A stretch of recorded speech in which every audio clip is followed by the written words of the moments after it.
One Day International. And to welcome our viewers there on the social media. And it's 96.1 on this year FM dial. And this is Make We Talk Sports. All right. And for those now, and welcome now to our viewers there on our social media pages, YouTube. Log out us live here on YouTube. And can tell your friends to log out on YouTube as well as we are live on WDT Media TV.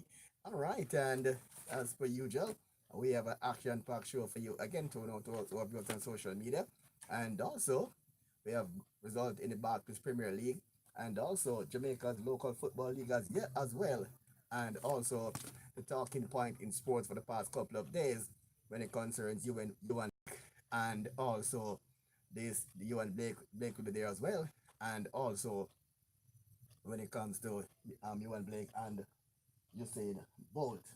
All right, and the big talking point for the week was you and Blake, and he was saying that because of Usain Bolt, his career was overshadowed because Usain Bolt is the one who was always grabbing the spotlight, and because of Bolt, he's saying because of Bolt, he didn't get the chance to become the greatest of them all because he was overshadowed by Usain Bolt. But you and Blake has to realize that track and field is track and field, and it's about business. And he keep on blaming the coach as to why he did not get the recognition he deserved. And I think Ewan Blake is missing the bigger picture. It's about not about a clash. All right, let's put it into perspective now. And he's saying that he needed time to race, and he said that if he was given the opportunity to race more against Usain Bolt, there's a possibility that he could have beaten Bolt. Or some may argue that he said he could become better than Bolt, but I don't think he actually said that. All right, and he was saying, given the opportunity, he would have beaten Bolt. But the question is, must remember that Usain Bolt was a draw in those days for track and field on the circuit. And once they have a 100-meter field, as long as they have Usain Bolt in the field, see themselves off. So they did not need a second best, so to speak, to draw a crowd. So a Usain Bolt and a Blake clash wouldn't be an additional draw as to Usain Bolt alone. So the organizers of this meet, once they book Usain Bolt, that's it. They can book Usain Bolt and 7 other B class sprinters because Usain Bolt was a man who full the stadium. That's the point Ewan Blake is clearly missing. It's the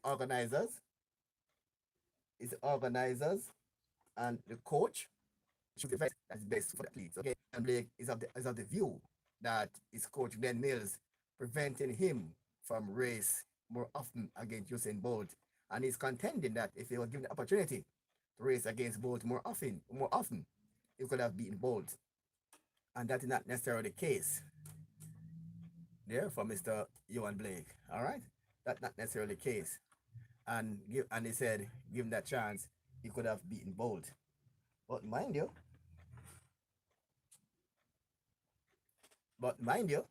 the fact that Ewan Blake raced against Bolt in the Olympic Games and he won 2 silver medals. And I think his main argument is if it wasn't for Bolt, he would be the best man, the second best time behind Usain Bolt. And they born a bit too early or a bit too late. So if Bolt was at his peak now, he would be among the best. But he's not a young athlete as in 2011 when he won the World Championships when Bolt Fall started. And I think Ewan Blake is just not happy that he's so talented, but he lived in the shadow for quite a long time of Usain Bolt. I think that is his main contention right now, that he was living in the shadow of Usain Bolt, and not sure as to how he can get over that, but it is what it is.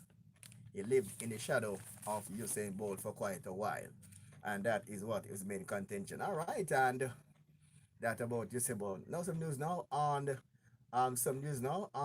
the track and field. I say congratulations to Shelly and Fraser Price for winning the Panam Athlete of the Year award. It's an inaugural championship award ceremony. And they say congrats going there to Shelly and Fraser Price for winning that award. It's the Pan American, the Pan Am Award, and Shelley Fraser Prize, CC Dooley, copped that award. Again, we say congratulations to Shelley and Fraser Prize. Very shortly, we'll go back to our top moment in sports feature for you for a short inside the program. But now we go to Shelley Fraser Price, and she also weighing on the fact that Jamaican public must be patient. The Jamaican, I say, male sprinting is now on a downward level, and Shelley Fraser Price is appealing for Jamaicans to be more patient because and not be a bit too ungrateful.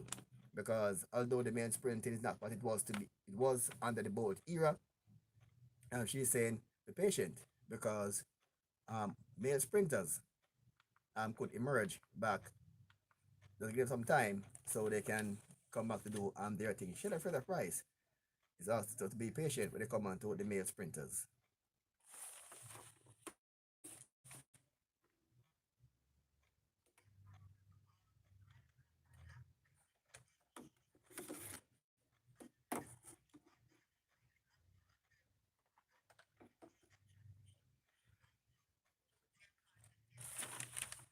For them, and we have to be mindful and not be ungrateful because we have been doing so well for the last couple of years, and we have a dip in performance as it relates to the men. It doesn't mean that it will last forever. USA had it, and they're coming back. So for us, it's just to be grateful and to be patient. You heard there from Shelley Fraser Price, urging us to be patient and mindful because there's a dip now in the men's sprinting. Said yes, USA had it some years ago. I can remember back in 1976 Olympic Games, USA didn't win a gold medal in the sprint. They came second and third in 200 meters, and they were out of the medals in the men's 100 meters. So they had a dip that year in 1976 Olympic Games. USA failed to win, and Jamaica was medalless at the Olympic Games in 1964. Jamaica won silver medal in the Olympic Games in 68, but they were medalists in 64, and they were also medalists I think in 72. I won a bronze. Sorry, we won a gold medals, gold and silver in 76, and three bronze in 1980. It's up and down for Jamaica. But this since the Bolt era, that's what ever biggest medal haul since 1948 when they come one 1950 when they won those years we were within gold and silver with Arthur Wayne, Herman Kenley, and the 4x4 team. And since 52, the boat era was the biggest medal haul. And we got a gold and silver, got a good haul in 1980s, 1996. We did Hemmings winning the hurdles and Otti winning, I think, bronze in 200 meters. And 84, we won a silver in the sprint relay with Don Quarry on the third leg and Raymond Stewart on the anchor leg. But it's up and down for Jamaica in sprinting. So we can't be on top every single year. And Shell is saying that people must be patient with the Jamaicans because it's really an up and down thing when it comes to sprinting, especially for Jamaica. All right, and Shelley Fraser Price is putting fears to rest that should not be retiring from track and field after the Olympic Games. But she's saying this Olympics next year will be her last Olympic Games, but should not be quitting the sport after the Olympic Games. So people who have anything incorrect.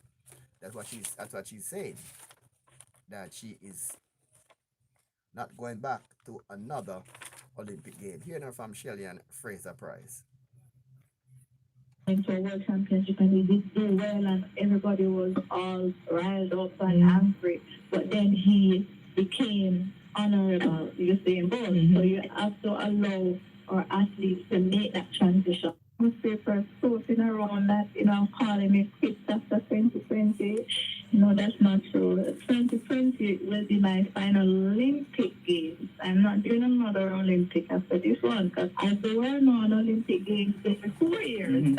So this is my final Olympic Games, but I do plan once all things work well in terms of my body and how I'm feeling. I do have all the intention of defending my title for the World Championship in 2021. I heard there from Shelley for the price there, and she said that she's going to defend her title for the 2021 and 2020 Olympics to be her last Olympic Games.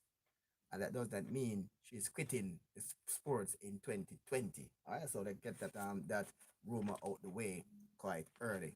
All right, as we continue inside Make We Talk Sports, 96.1 on this year FM dial, and more sports here for you. And we go to news now, and we go to some football, some football news now, some cricket news before we go to football, some cricket news. And we saw it right now the West Indies cricket team.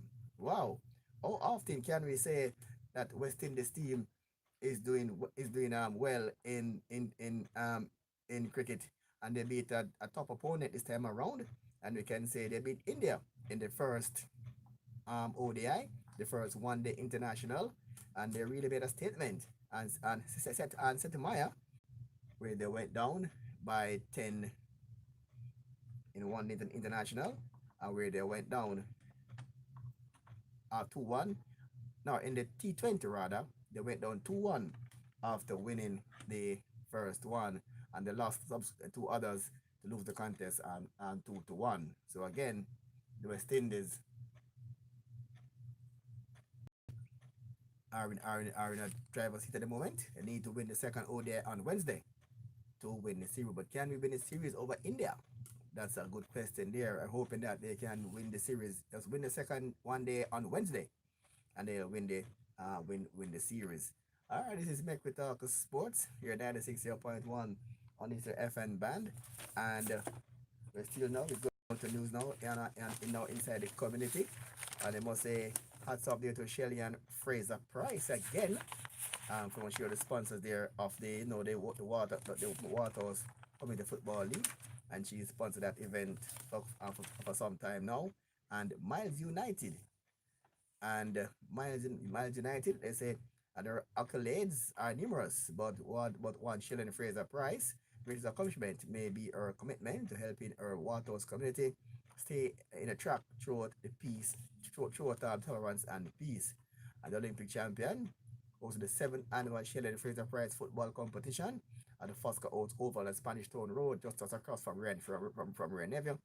And 24 teams and 24 hours after accepting the Best Female Athlete of the Year award at the Pan Am thing, and she was back there where she grew up and giving out prizes and seeing patrons in that event. And Shelley Fraser Prize, and she won that event there for you. Mm-hmm. Shelley and Fraser Prize. And in the finals of it, they played out there on Sunday. Legacy United, youngest team in the tournament, defeated tournament debutant Lyrics 2-0 in the finals, and Shelley and Fraser Prize and got the awards on to the top teams in that competition. So congratulations there too, all those going on there, and the Shelley and Fraser Prize came out on top again as an ambassador for the Waterhouse community. All right, and we're gonna take a quick pause here for the cause. When we come back, we have some other news here. Go to football locally, football overseas, and more inside Make We Talk Sports.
child deserve protection. Proper parenting, that's a part of the plan. Educate them about the right and wrong. Don't beat them, put down the belt, yeah, man. Talk openly to your child about safety. I be a thing that one in the country of lately. If I them alone, don't make them go places. Teach them to run away from danger. Don't face it. That's right.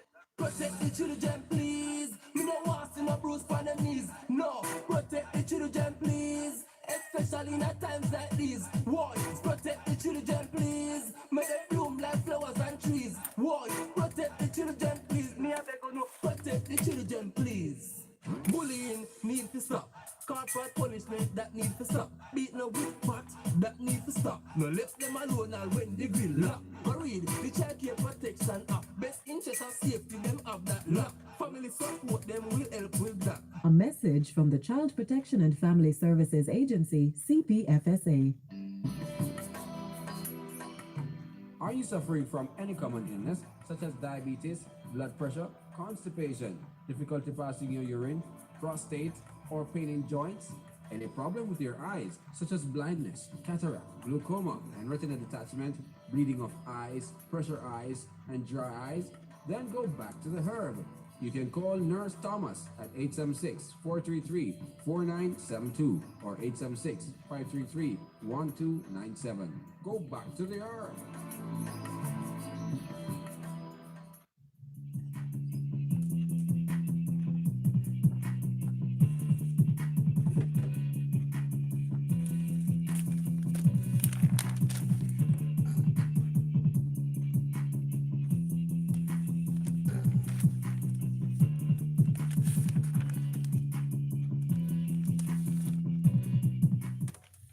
All right, and welcome back there to Rata Robinson. Yeah, man, Rata Robinson, keep it locked. 96 on the FM band. Not sure exactly where you're watching from. Yata, as Rata Robinson. Let's up there too. Welcome to our program here. This is Make We Talk Sports, and it's 96.1 on the FM band. Hetmaya Hope Centuries, Fire West Indies to a series lead. As we said to you earlier. And the captain is also pleased as left hand Shimran Hetmaya anchored a magical 100, while Shari Hope notched a second straight one-day international century as West Indies completed a record run chase to stun India by 8 wickets to take a 1-0 lead in the three-match series that was played on Sunday. In pursuit of a challenge in 288 for victory, West Indies executed brilliantly to pull out the highest ever successful run chase in MA Chamberlain Stadium, overhauling the target to Cantor with 13 balls to spare. Man of the match, Hitmaya, slammed 139 of 106 deliveries, striking 11 fours and 7 sixes in an astonishing exhibition of power, hitting as he marched to his fifth ODI 100 in his 40th game. In contrast, Hope patiently carved out and beat 102 of 151 deliveries and with 7 fours and a single six, for providing the ideal counter to Hetmaya's calculated onslaught in that format. So a good win there for the West Indies over India in the first ODI game. And now we're going to hear from the captain of the West Indies, Karan Pollard, and Pollard, the captain there, he have high praises for Hetmaya after that outstanding win. After that win there in the series, and here from the captain there, Hetmaya, and left and Nicholas Poorman also make good contribution in the game as well. All right, let's now hear now from Hetmaya now the captain. No, Pollard, right? The captain Pollard, who spoke during the game. We're very happy and proud of him.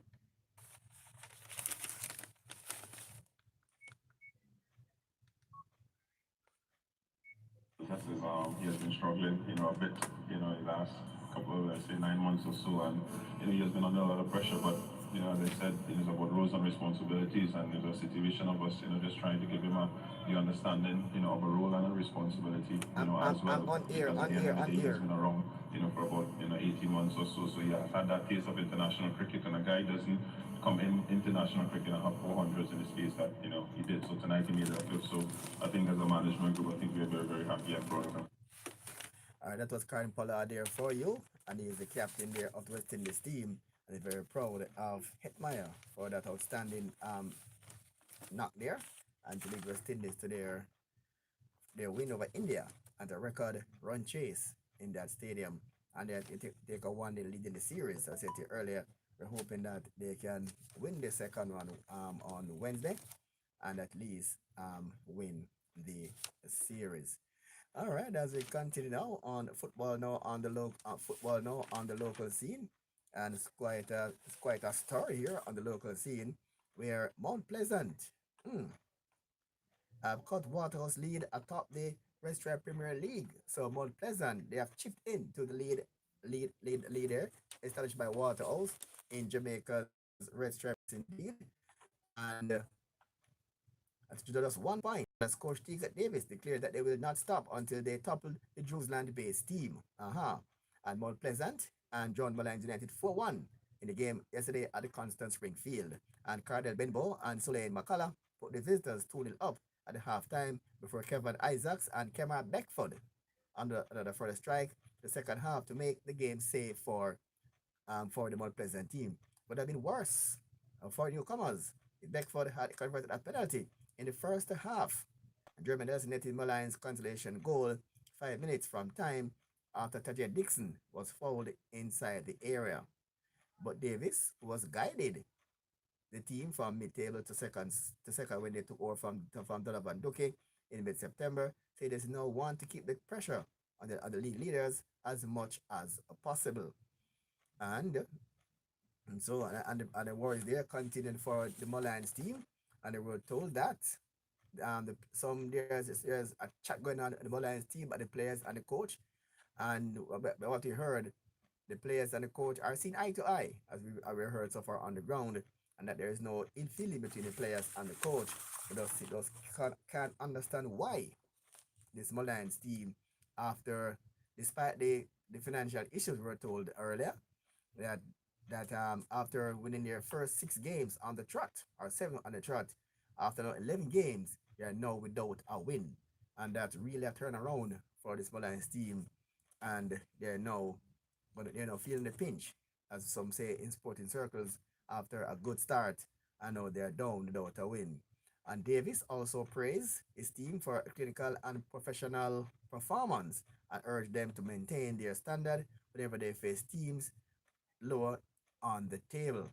And in the first goal set the tone, as the Mullines team didn't give up much but getting an early goal. And Mount Pleasant, they are now on 34 points, closed the gap on Waterhouse with a 1-1 draw at Dublin Holding. Mullines stayed 9th on 20 points, 4 points and 2 places above the relegation zone. Other results there for you, and UWI, Portmore are the more woes, and UWI, they beat UWI by 2-1. Humble Lion and Vere, they played to a 1-0 scoreline, and Harbourview went down to Arnett Gardens by 2-1.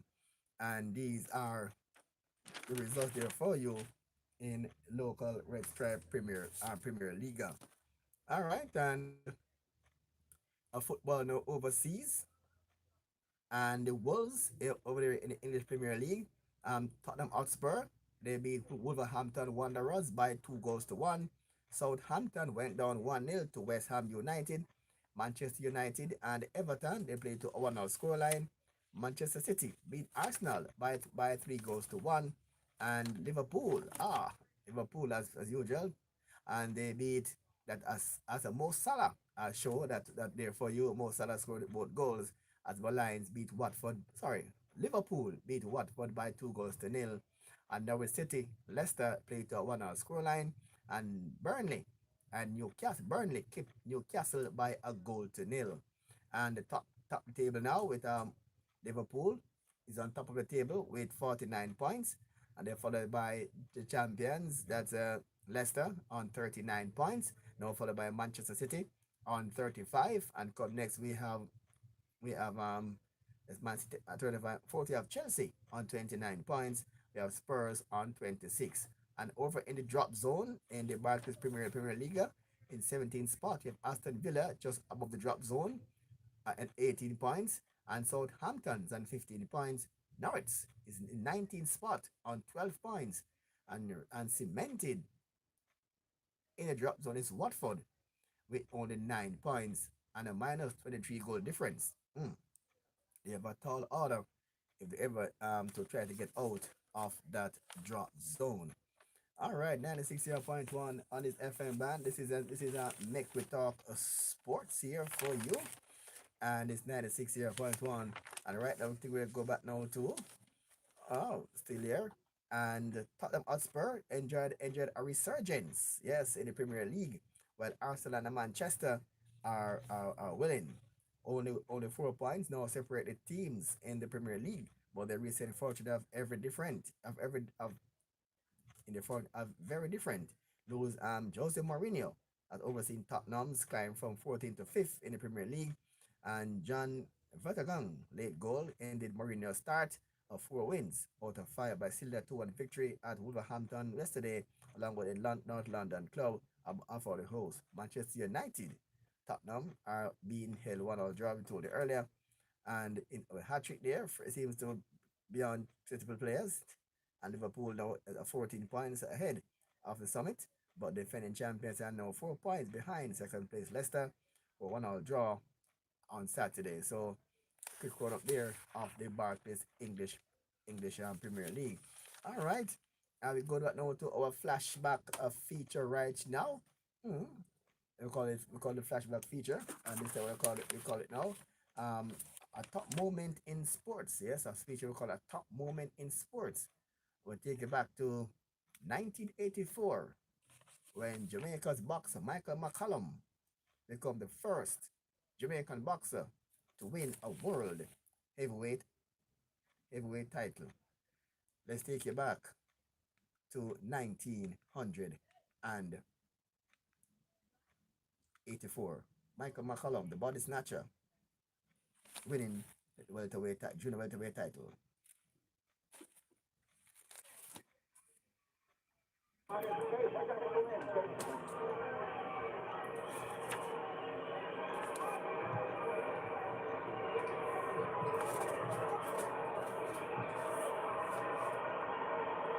Still trying to do a job here. Well, I guess this one can see that Charmaine has a front of a lion, but also he's outplayed by a good boxer like Michael Cullen.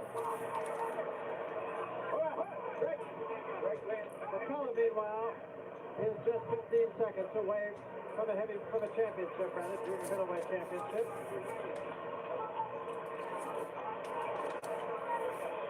And Sean Daniels will survive this one. And Michael Cullen will be the champion.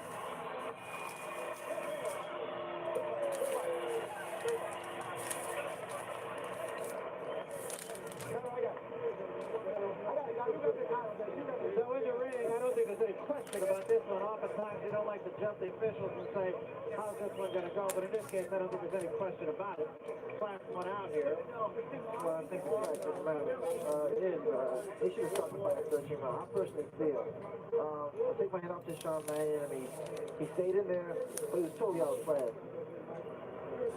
And you saw a guy with a very credible performer tonight. Tommy affecting the designer glasses, and next to him, bring it out to Michael Puffer and get the official decision. Ladies and gentlemen, we have a unanimous decision. Here is the official scoring. Judge Johnny Lobianco scores at 149-123. Judge Carol Castellano scores at 150 to 134. And Judge Carol Pollard scores at 149 to 136 for the winner by unanimous decision and the new World Boxing Association Junior Middleweight Champion of the World, Mike the Body Snapper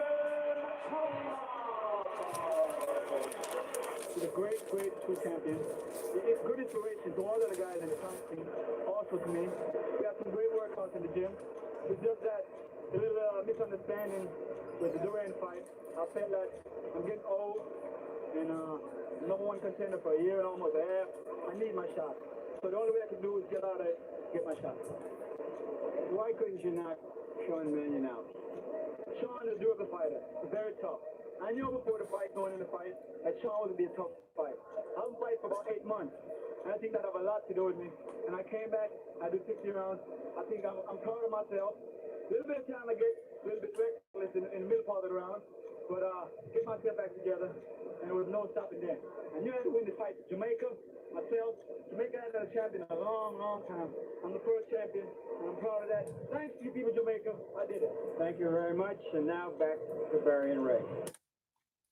All right, you heard here from Michael McCallum back in 1984 when he became the first Jamaican to win a boxing title. That was a junior welterweight title. The county they say heavyweight there by the commentator. I still there, but it's a junior middleweight title, not heavyweight title, as the commentator just said. But there's a slip there, no one then. And then and we had many champ. We had some champions after him. Later on, we had Trevor Burbick won the heavyweight title, and he held that briefly. We had Simon Brown welterweight title, and also we had Lloyd Honeygan, and in Jamaican born Lennox Lewis heavyweight champion. So Michael McCallum paved the way for Jamaican boxers to go on to become world beaters. And but we have we have to produce anymore. But we have local boxers now. We have a champion lately who just lost his crown by disqualification, but over could make the weight class. And let's see how that will work out in the very near future. All right, we'll go back now looking at the football. Something just coming in there to us here that the Jamaica Football Federation to put more focus on the welfare program for former football players. Oh, when Jamaica Football Federation introduced the fundraising football extravaganza in January, part of the welfare program, members of the football fraternity expressed delight at the initiative, which has been whole potential for growth. Despite the premature end to the inaugural event in Jackson, St. Anne, due to power outage, the stakeholders landed a football fundraising extravaganza, a significant step in the country's football development, as much as it comes in surprise that Michael Ricketts and administration decided to host a second edition of the event, and the first this time at York Oval in St. Thomas. The event is being used to generate much funds for JFF Veterans Welfare Program, which will be pass which aid past national players and other football stalwarts who are falling on hard times.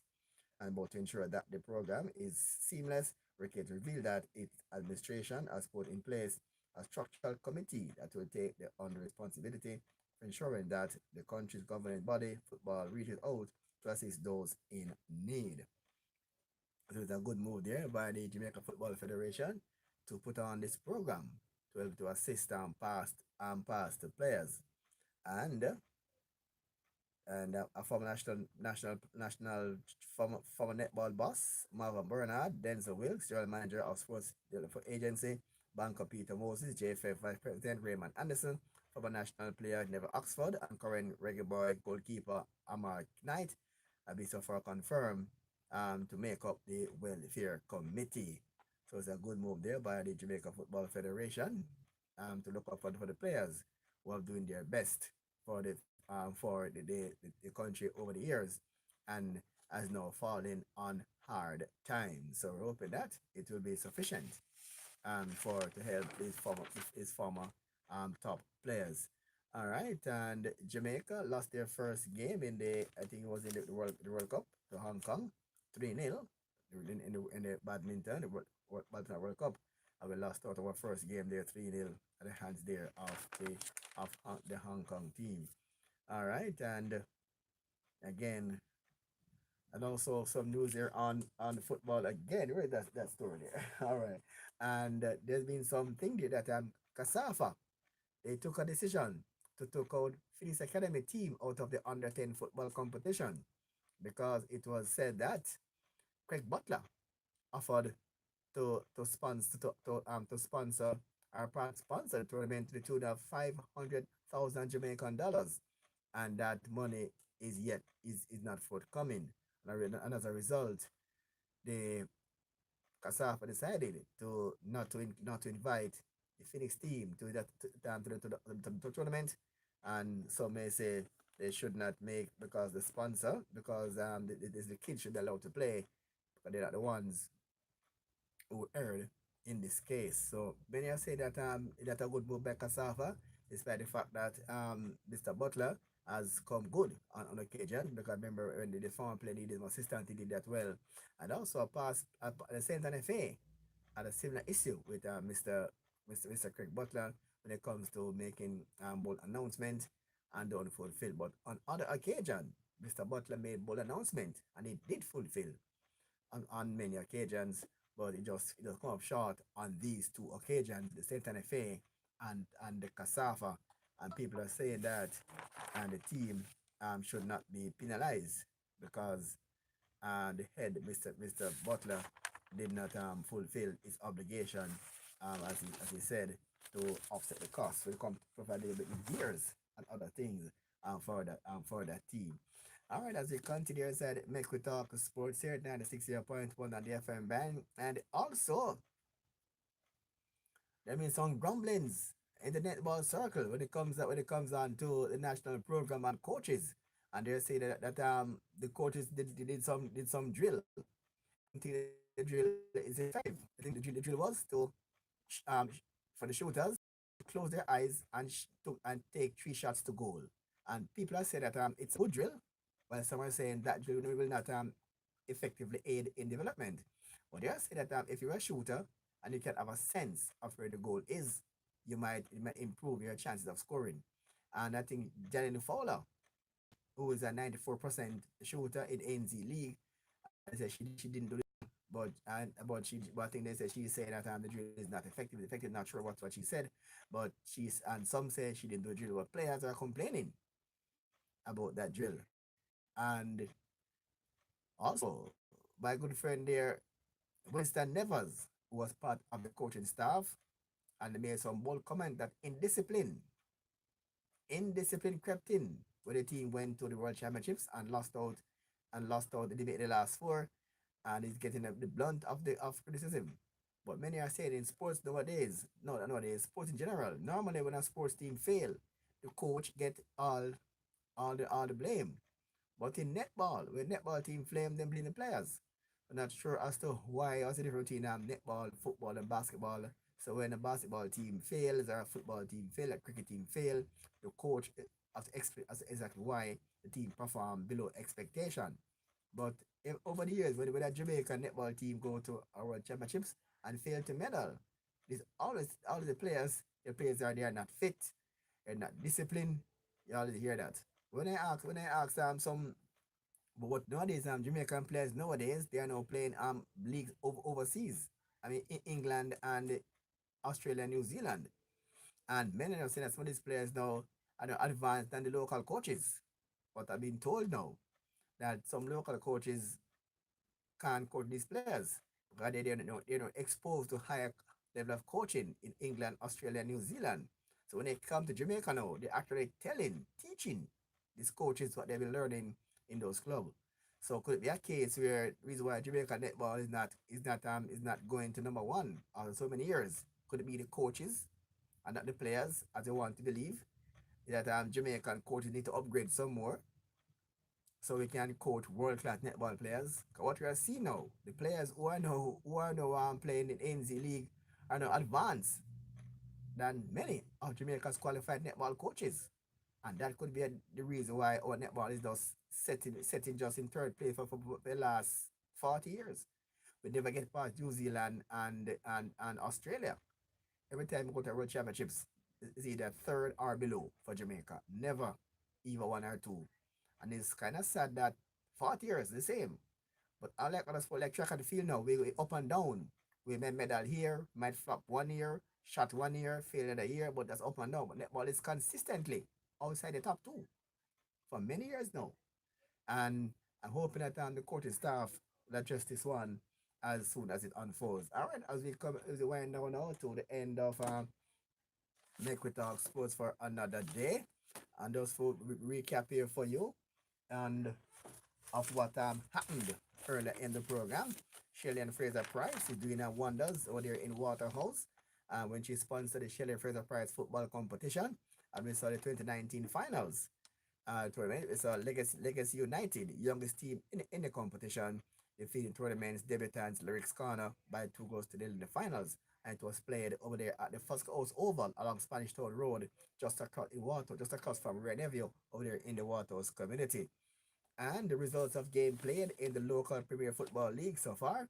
And Dublin Holding and Waterhouse, they play to a 1-hour scoreline. Malines United, their woes continue. Malines, their woes just continue in local football. And they went down by 4 goals to 1 at the hands of Mount Pleasant. And Portmore United and UWI, not having a good run either in local football like former years.